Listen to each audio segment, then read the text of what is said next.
Welcome, everybody, to another episode of Beyond the Case, which is a podcast where global leaders from Harvard Business School's OPM community join in a personal capacity and they share the real lessons, life principles, mental models that go behind building enduring companies.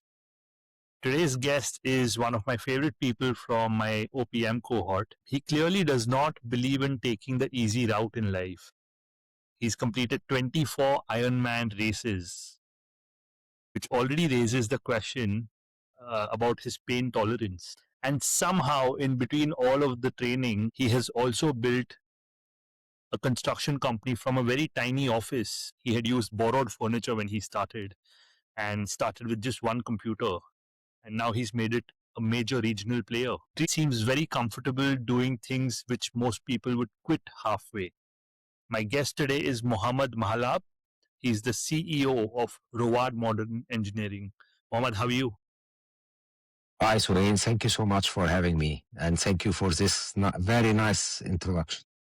Mohamed, do you want to introduce your company as well for us? So, Rowad Modern Engineering is a construction company that, as you said, started a very, very small, tiny company working in doing workmanship projects. And now we are one of the largest and the most reputable construction companies in Egypt, like from the Big Five. We work in 10 countries around the world, mostly in Northeast Africa, Middle East, and there is no limitation to where we can go more. I love the construction job, so it's really a passion that I have enjoyed since I was very young.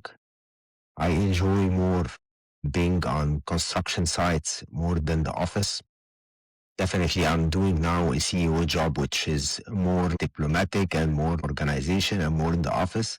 But my real passion is being on the ground with the people on site. And I really enjoyed every time and every moment in my life when I was being really the man on site. Mohamed, you've completed 24 Ironman races. So why did you choose something which is so extreme? And what did these races teach you about yourself? So you said something that was very right about me. I don't like to choose the easy way. So in all my life, it was all of challenges, starting from the work, even till my marriage, even in everything. So everything was with a lot of complication and challenges, and I like to take challenges and I like to make them. I was into the Ironman and the triathlon by luck. So I started when I was like 38 years old, and before this, I was not doing any sports. I was a swimmer when I was young, and then I met a friend. Like he asked me, like, "Why don't you come to swim again?" I was like in a very unhealthy shape, was like 20 kilos more than where I am now. And he said to me, "We're swimming, doing the master competition, and join us." So I went. And like in a week after, they told me there is a competition, you have to participate. And I was really barely having my breath. Huh? So I went there and I went out of the water, the last one in 2 races. My kids were so young and they are swimmers too. They were seeing me and what a shame. And at this moment, I decided really I have to go back to sport and train. So I started to really concentrate on swimming. I'm a very early bird, so I go to the pool like at 6:30 in the morning, 6 in the morning. And 3 months after, I went to another competition and I got like 2 medals. And I came back to where I started when I was young in swimming.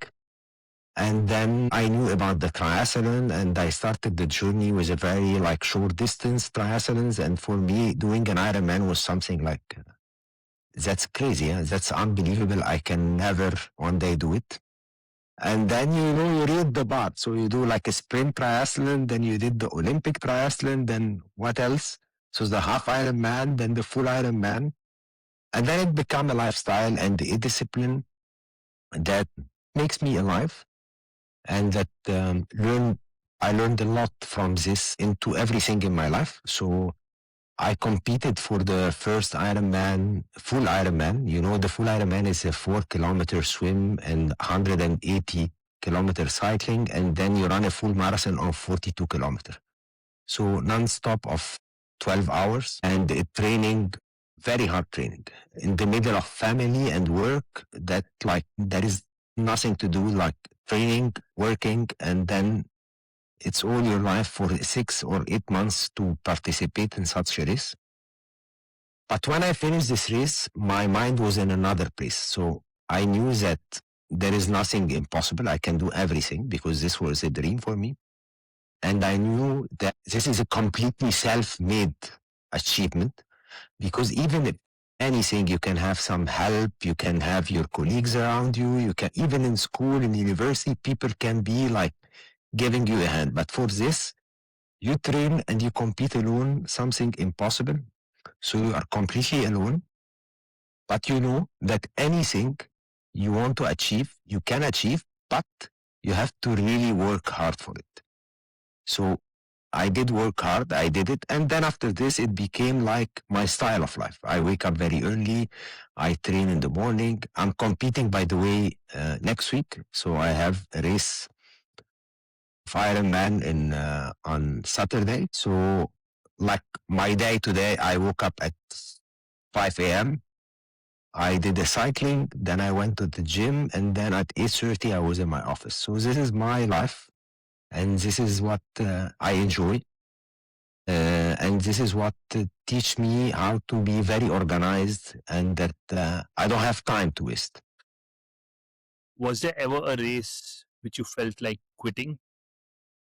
And if yes, how did you find yourself pushing forward and still going? You know, like in every challenge in life, you have time and moments that you feel like I'm gonna quit. I can't take it anymore. Like even in work or in sports.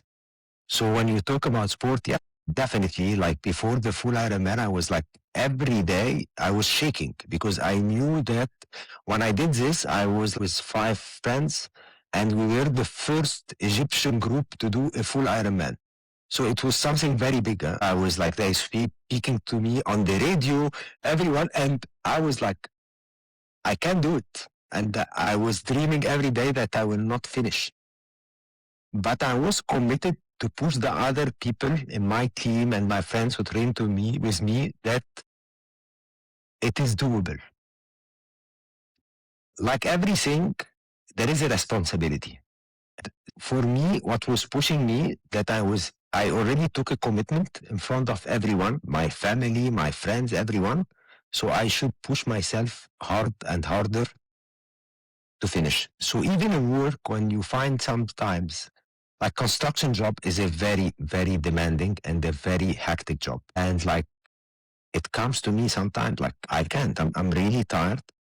But then you look to the responsibility. Like I have in my company around 4,500 employees permanent and like 30,000 laborers working with me. So it is not a joke anymore. It is not a game. It is not like 10 people in the office that I gonna give them a bonus and tell them we're gonna quit. It is a life for, if you multiply by 5, so we're talking about 35,000 multiplied by 5 for their families. You're talking about like 170 or 180 per. So it is a big responsibility. It is a hell of a responsibility. And this is what keep me going. Mohammad, do you think your discipline has been built over time or did you discover it under pressure? I think like discipline definitely started for me from very young age. I was in a very strict school. I was in a Catholic school, a Jesuit school, a French school, and they were very, very tough. And at this time, there are a lot of lessons that still in my mind. So there was a lot of like community service we're doing, and there was a lot also of commitment. I remember I had like one of the best teachers that was in my life, and he was a father. And you know, they sleep at school because this is a Catholic school. And so he was helping me in French. I was taking with him at this time an extra homework in French. And I have to go to his office at 7 a.m. in the morning. And then I go inside and then he revised with me. And so one day I went as normal. I came in and he said to me, "What are you coming to do?" I said, "Yeah, we have an appointment." He said, "What time is it?" I said, "It is 7. He said, no, it is 7 and 2 minutes. I said, yes, I was. Said, no, I'm helping you. I'm doing this extra. So you have to respect that you have to come before time and stand by my door before time. And this was a lesson for me. Like, I'm very committed in my timing, in any appointment I have. And that's by time with the school, I had the basis of discipline. But then you have to tackle what are your weakness and work on them all along your life. So, like, if we go again to sport, when I was training for the full Ironman, I remember I was doing sport since very young or doing anything, there is the last mile, there is the last minute. So when you go to run, for example, so you have around like an hour, then at 58 minutes, you say it's okay and you walk. And then this time I said, I'm gonna have it 12 hours. And if my mind is, I'm not like beating my mind, I'm gonna fail and I'm gonna walk like 10 kilometers. So I started to say like a training of 2 hours, it's 2 hours and 1 minute. It's not a 2 hours minus 1 minute. And I made a discipline that I always have to finish till the end, anything I want to do. Like if I'm reading something and I'm writing something, I have to finish it. I have to be a finisher, not a good starter and then drop by the end. So it's all about like, I knew that this is something bad in me. And also I started to work on it. Mohammed, Ironman training is repetitive and lonely. How does that mirror your journey in entrepreneurship? The Ironman training is not very lonely. Like I made a team here in where I live in Cairo, in Maadi. So we started like by 3 and now I'm having a team of like 150. We encourage them all there. So we run together. I swim in the club with some team, but sometimes I have a lot of lonely training. But I enjoy also encouraging people. I enjoy pushing people, either in work or in sport. I love to simplify things to the other. And this is who I am. And this is why, like, even in my team, people like reach out to me when they need an advice or something, or even in work. Because I remember when I did the full Ironman and I came back and they were asking me, how was it? I said, it's a piece of cake. You can do it. So it's always like you have to be a pusher for yourself, and you have to also, the greatest success is not what you do. The greatest success is what you can enable the other and the people around you, either in your work or in anything in your life to do. Being able to motivate the other, push them and enabling them and giving them the power, for me is one of the most beautiful moment and happiness in my life. When I help someone to achieve something, I know it was difficult for him. Going through this journey of training, you must have had moments where you might have faced an injury scare as well. And so A lot. how did you bounce back from that? Or did you find yourself missing any scheduled races? Or did you always, still show up and find a way to beat the injury? I was lucky that I didn't miss races, but I remember there was one race and I was like having a problem with my Achilles, and I really shouldn't race. And I did the race, but unfortunately I was forced to stop training for like 3 or 4 months. And they were like the worst time in my life, because this is like something that became for me like an addiction. Train even the minimum, like when we were in Harvard, I was training every day, like either running or going to the gym, even if it is 30 minutes. It's like give me the balance. It give me really a real balance in my day, and give me like a peace of mind. That's the time and the thing I'm doing for myself, the only thing I'm doing for myself. And the only time I have some time to think deeply about things, like when I stay on the bike, for example, for 3 hours, it gives me some time to think. And sometimes I have great ideas and have great admiration for the life. So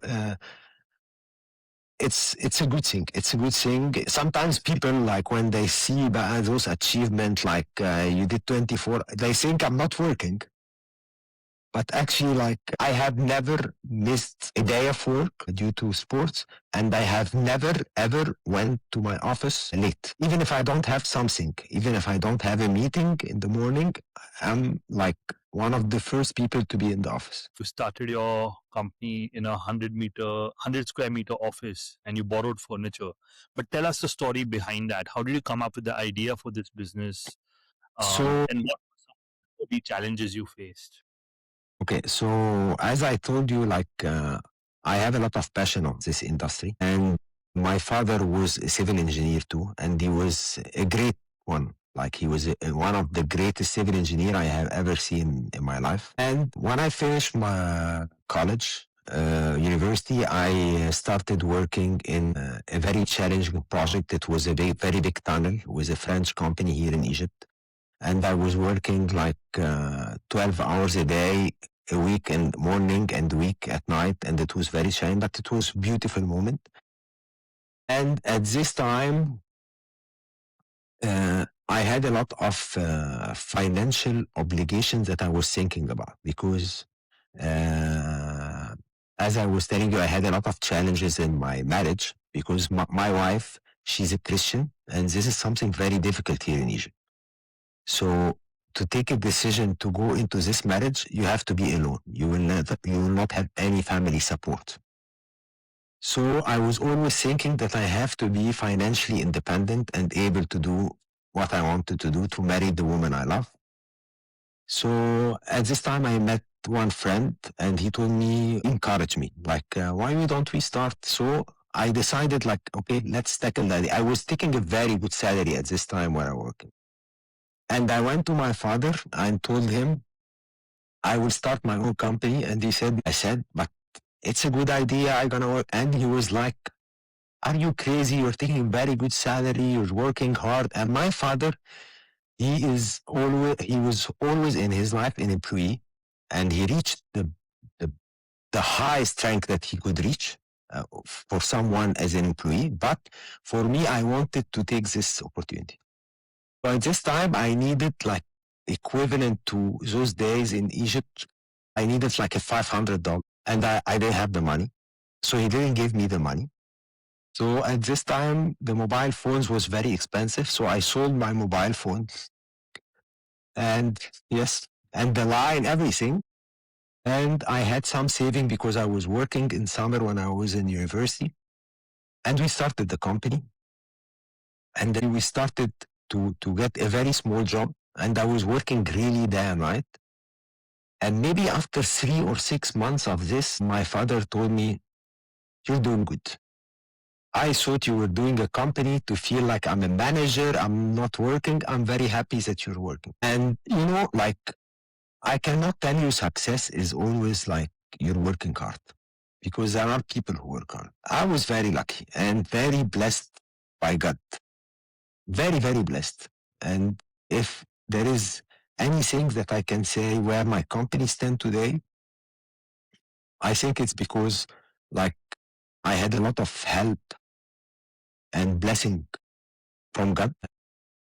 I cannot say that I didn't work, but I know a lot of people that are smarter than me. They worked harder than me, and maybe they didn't reach where I am. So it is a blessing from God that comes with responsibility toward the community and the people that work with.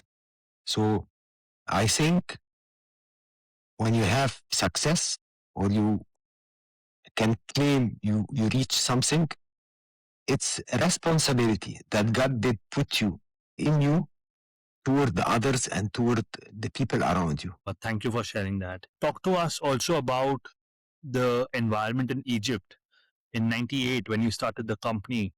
Were people your age actually starting companies when they graduated? Was entrepreneurship common? Was the macroeconomic scenario favoring entrepreneurship? Not definitely like today. It was not easy, but I can tell you something, like, I was well educated, and I was like very young, and I was very clear minded about that I want to have a differentiation. So I remember at this time when I started, the differentiation is different from today's.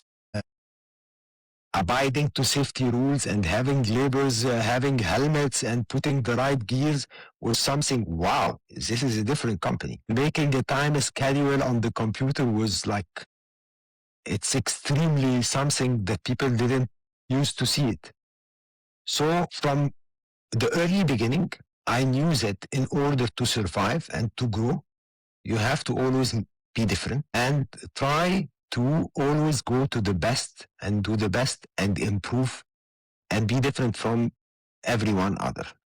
It is not about competitor because at this time you cannot, you don't have a clear competitor. You're a very small company and like there are thousands. So it was about like you have to always focus on yourself and where you want to go rather than being reacting to what the other are doing. And this is also one of the rules that till now I'm following. I don't care what the others do. I don't care if my people tell me, this company took this, we have to do this. I say we always, like, we focus on ourselves. We know where we want to go. We know how to do it right. So doesn't mean that everything around you may be wrong. You have to follow the wrong. You have to always to know what is the right. In terms of everything, like in differentiation and on your ethics. So being in a very difficult job that is always known that it is corrupted. So when you hear about contracting in every place in the world, you know that it is a very difficult part of the world. But I can tell you, and believe it or not, like we have a very high ethics and we have really protected ourselves to go all the right way, even it is not the fastest way. But at the end, you reach where you want to. About that. What do you think is one of the biggest mistakes that founders make when they're scaling, either fast or slow? I think first, the biggest mistake is to try to scale fast. Depend on industry, but like when I talk about my industry where there are a lot of people and a lot of know-how, you cannot grow fast. It's not about money. It is not about hiring people. It is really about, when we're talking in Harvard of the culture. And you cannot build a culture fast. And you cannot build capacities and capabilities fast. And if you remember, like the last session we had about like the 5 rules, build your balance sheet and your capabilities and your repetition. So these things takes time. There is nothing rushing. So if you are focusing on money and profit, you will never reach anywhere. So the driving force should be like you need to succeed. You need to have a satisfaction that you are building a good company, building a know-how that differentiate you, and building a capacity, and building a backbone. The backbone of your business with your repetition comes from all your ecosystem, from your supplier, your subcontractor, the client, everyone. So you will have problems, but depending on how your ecosystem is strong, you will find those people around you and helping you. So going fast is always like very, very scary. And definitely, in my opinion, especially in jobs like construction, you will go nowhere. You can go like fast very quickly, but you will really risk to be out of the market also very quick. And then today you've scaled across multiple countries, correct? Your business is not just in Egypt anymore. Yes, I started going cross-border from 2006 by going to Algeria. And then you know that in 2011, we had the Great Egyptian Revolution. And this was a nightmare on the business. So I remember like 3 days after they opened the airport, I was on aeroplane. And I decided like I have really to go outside. So we started in Africa, in many countries. So it was Chad, then after it Nigeria. So after it we went to Mozambique. And then it went out and we scaled up in Algeria and different. And so we continued and we had the know-how now of logistically working cross-border. So we continued in Africa, in Ivory Coast, and then in Comoros Island, and then we started in Benin, and then we started in Saudi Arabia and in UAE. And then we started also recently in Greece. Our company registered and we're bidding for a multiple project there. So it was a good step that I was pushed to do it through fearing that the market was going bad and it is a very big risk. But this was the opportunity. You know, like we had two difficult time. One was the revolution, and we really got the opportunity when we went outside to grow. And the other one was, I remember, the COVID. And at the time of the COVID, we were meeting daily and having a crisis management because we did not stop any of our sites. And I had a lot of pressure because there was other company closing sites and doing this. And I had a lot of pressure inside the company. But we managed to continue. And I was like speaking to everyone every day that we cannot stop because the casual laborers that we're going to send home, they will not find to eat. So when we were speaking to them, are you able to continue? They wanted to work. So we were continuing. And I remember I gathered my people. I said, okay, there is a risk in the market. There is a slowdown. But for us, it is an opportunity. Our competitor will not be able to grow, but we have the ability to grow faster because we were at this time not at this size. And we really did hard and we did improve our skills. We did work a lot on our digitalization at this time and started really to put a lot of effort in this in the company. And for us, like it went okay. We did go out of the COVID with a healthier company. We did manage to grow more.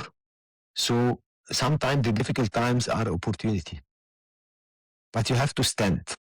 So it seems like business was going great for you. It still is going great for you. You're very passionate about fitness as well. In the middle of all this, why did you think of going back to school? What inspired you to consider OPM? Okay, so I have been like studying since I finished university. So I was graduated from civil engineering in Cairo University.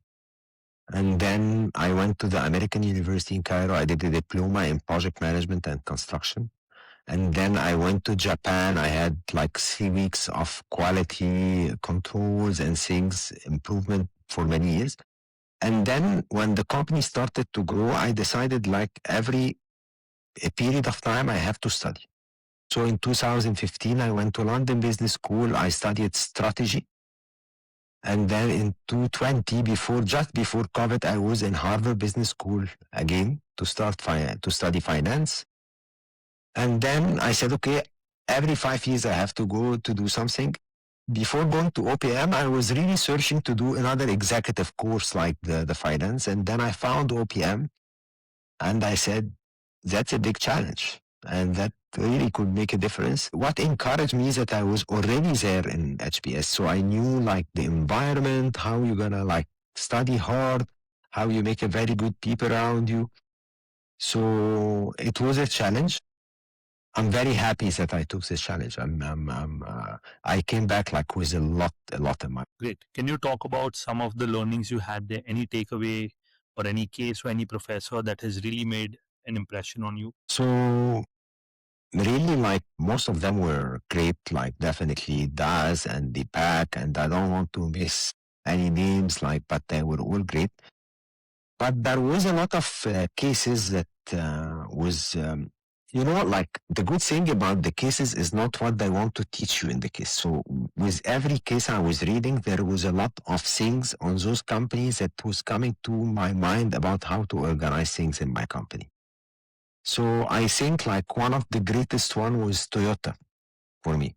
Toyota was great for me because the way they would organize the production, it is very similar to the construction. And when I was reading this before going to school, when we were preparing, and I found that like when I did read this, that I found the missing part. I'm always like focusing on how to organize the management, the engineers, train them, but the laborers, I found the problem that every time you go to site and you find someone sleeping here or someone not working here, that the organization is having a problem. And we have to organize like the line in Toyota. We have to have like 6 crew with a team leader and the 3 team leader going to. So we started to reorganize the crews. We found that the crews was a very big to put a team leader on 15 so that he cannot control them. We have to so this was something great.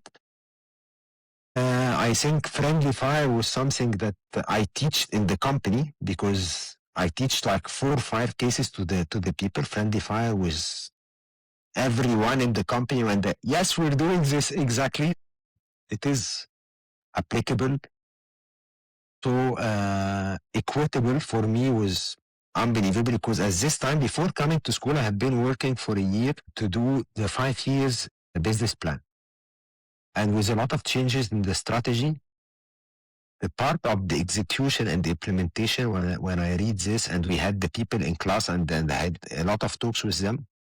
So I did the same. I did like a month ago a boot camp when I brought all the management for a complete 2 days from the office. Everyone was no phone, was nothing. And we made full 2 days to discuss what we're going to do. And at this time I did teach them the 5 cases from Harvard to discuss with them how we have to think, what are the problems, and we discussed. So it was very good. The idea of the boot camp came from me from this case of study. So there was a lot of really DAS and the customer focus. I tell you like something very funny because when I came back to the first day at the office, one of like the business unit manager came to me saying, hello, you're back. Then how is everything? Yeah, everything is good. And at this time we are now building a very big factory for someone doing the business of IKEA. So it's a factory for IKEA products, and the investor are not Egyptian. So I was saying, how is the factory? He said, yeah, but I told him, yeah, you have to really focus on the customer. He said, yeah, okay, I'm focusing, but I had a fight with the owner. So at this time, I started to realize also they don't know this.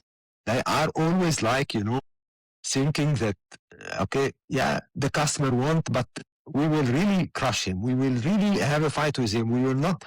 So I did also gather all the people again and told them, like, we have to really think otherwise. The customer, we start the project by like checking on design, making the design unsafe, going to a fight with the customer and with the, it's not like this. So we started also to focus a lot, like weekly, and like since I came back about like seeing and pushing people to look differently and to understand that the customer is not Mohamed Mahlab responsibility. Because for them, I'm the one like dealing with the main customer, getting the work. It's not my responsibility. It is all the staff responsibility. So those also were a great like takeaways and a great. And I learned a lot from the people around me, like in class, and in my living group.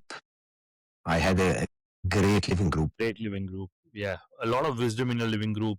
Ray Harrikill and some of the other folks. Incredible team you had. I was, and everyone was great, but I was definitely very lucky with the people I had. Like, when we made the project for the Momo, and you can see how those people, Thomas, Ray, Rebecca, Nico, Rusty, everyone was really working hard with me. And Thomas was really challenging me more than what I was doing a lot. And he was staying with me till like 1 a.m., 2 a.m., working on the idea. So I learned a lot from them. I learned a lot from them, how they are resistant, how they are working hard. And I was thinking that I'm working hard, they are harder than me, and they raised my bar. Right. Mohammed, moving away from OPM, is there a book you've read which has influenced the way you think? There are like two. One of the greatest book I loved is From Good to Great by Jim Collins. I love this book. I love it, and it really changed a lot. And I had a lot of takeaways in my work from this. And one of the good things in this book is that it always take about. Did you read the book or no? I have, and I think about 5 or 6 of the last few episodes I've done, everyone's mentioned a book by Jim Collins. It's a great book. It's a great book. The other book I love also, but it's not one book. I love to read a lot about history, but one of the people I love a lot and I learn a lot and I read a lot about him and watch a lot is Charles de Gaulle. So Charles de Gaulle for me was one of the greatest leader in the world. Like he did really made a lot of changes in France and in the revolution at this time and in the constitution, and he was very persistent and he knew when to go out also with respect. So I love a lot to read about history, Charles de Gaulle and others, like a lot of and for me reading a book of history, like it's amazing thing. What advice would you give a younger version of yourself if you could speak to your younger self today? I think like you have to really believe on what you're doing. You have to really have confidence because when you're young, some of the lack of confidence is your age. I remember when I was going to a meeting at 23 years old and I was looking very, very young. How old are you? Like, so you have to have a confidence. You have to respect yourself so other people respect you. And you have to always know that you're learning daily from everything around you. I learned a lot of things in my life from the workers I was working and supervising. A lot of things that made a difference in my life. Because the good thing of construction, you know, that you work with a labor and you can meet a president. And you have to deal with the president and with the biggest businessman in the world.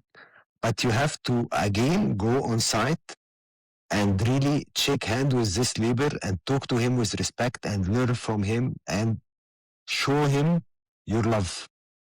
So this mix of dealing with different kind of people with different level of understanding, of education, of needs makes you see the world in another way. So learning from the early start to deal with the others and accept the others and never be judgmental in your life gives you the opportunity to see the opportunity. Because when you are judgmental and when you are discriminating how you deal with people, you can never find the opportunity. Thank you, Mohammed. What a beautiful way to end. I appreciate your time. That's all I had in terms of questions today. And I think this Thank you, conversation Sohail. is very inspiring for me, especially, and I'm sure anyone listening would feel inspired as well. Thank you, Sohail, for the opportunity and you know يعني, how much I love you and respect you. And I hope you are starting to get ready for OPM 2. And will always give us this time good news. We don't need changes in the cases, new cases. And I want to tell something before I close. Like we have known each other before, like we go and we were speaking and chatting. And when you made for us the ticket of Brian Adams, and I was really surprised. The guy doesn't know any one of us. He paid all this money. So you showed from day one how you are a beautiful person that love the others, trust, that respect. And I was really happy to see you and wanted to see you. So thank you so much. You were someone very special in this journey for everyone, not for me. And everyone love you. And I'm really happy that we will meet again. If not in OPM 2, maybe before. So thank you so much for giving me this. Thank you for those kind words. It's made me feel very special. I appreciate that, and You I are. hope to see you soon. Sure. Bye. Bye.